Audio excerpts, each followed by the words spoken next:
Ready? Start.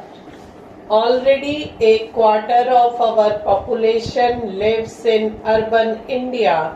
The proportion will rise to one-third by the turn of the century and cross the halfway mark within a few decades thereafter. This major demographic trend needs not only to be recognized but also encouraged.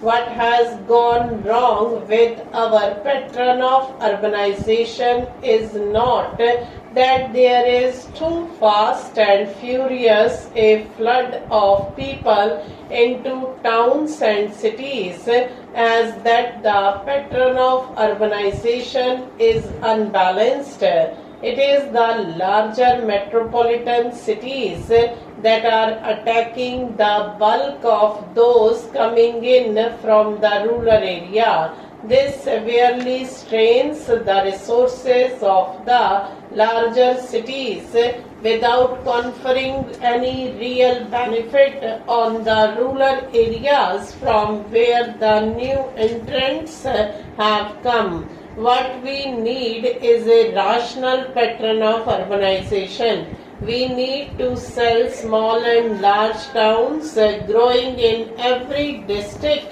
drawing the bulk of their population from the surrounding rural hinterland.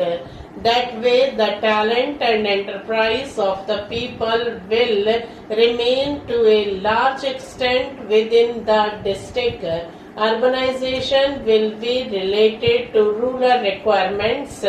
Urban settlement will cease to be isolated compartments. It is the compartmentalization of India into rigidly separated rural and urban settlements that has been the worst legacy of the colonial system of local self-government.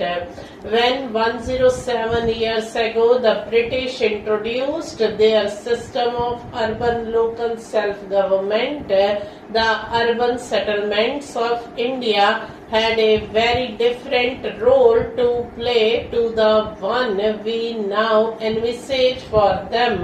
The colonial government of that time saw the urban settlements of India as enclaves where they could hide themselves away comfortably from the surrounding reality. They assumed that drains and drinking water, street lighting and street cleaning were needed only for themselves and their dependent. It was assumed that civic amenities are not for rural India. 5 decades into independence, the reality has changed, but the shell remains much the same. The law makes it obligatory to provide civic amenities for all recognized urban settlements, but the strained resources of the urban local bodies make it almost impossible for them to meet urbanization. It is also these settlements that will progressively and in phases serve as the focal point for industrial growth centers. Thus, we bring together the recommendations of the National Commission on Urbanization and our scheme of growth centers. Secondly, in the colonial system of municipal administration, there was no place for development planning and no role for development activities. When Panditji introduced Panchayati Raj to fill the rural vacuum left by the colonial legacy, he envisaged the institutions of Panchayati Raj as a crucial instrument of development. Although over the years the Panchayati Raj institutions have decayed, they have remained in concept at least a prime instrument of development.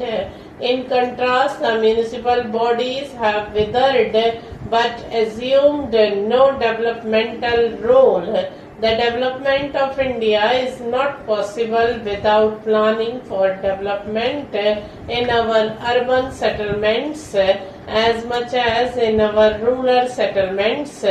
Indeed, planning at the crucial interface between the rural hinterland and the urban settlement will be the chief centers of accelerated growth. Accordingly, the first chapter of the bill we have tabled deals with settlements in transition from rural to urban, as it is such settlement constitute the single largest category of settlements beyond the rural village. The present tendency in most parts of the country is to classify such settlements as urban and take them entirely out of the purview of the rural-urban interface. We propose that instead of a growth of non-viable urban local bodies, at this end of the spectrum, local self-government in the Nagar Panchayats partake of the flavor of both rural administration and urban administration. This is emphasized in the very name suggested for these bodies, Nagar Panchayats, that is the simultaneous recognition of the urban character of such a settlement and its continuing link with the rural countryside. More to the point, the powers and responsibilities developed on Nagar Panchayats draw both from the rural hinterland to activity that can best be undertaken in the transitional settlement. This shall go a long way help the rural areas to get benefits of transition. The recognition and encouragement of Nagar Panchayats will draw away from the land the population that the village cannot support while retaining within the locality for the common benefit of the rural hinterland and the urbanizing settlement, the talent and enterprise of those willing to undertake the risk and the adventure of uprooting themselves from their ancestral villages.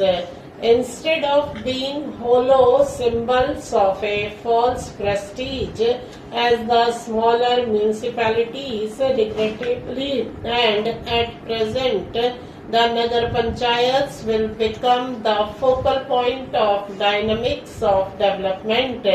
We would hope that in every district, one or some of the Nagar Panchayats will grow into a town worthy of Nagar Palika. It is by the even spread of town around the country that we will take the pressure off the metropolises. Stop.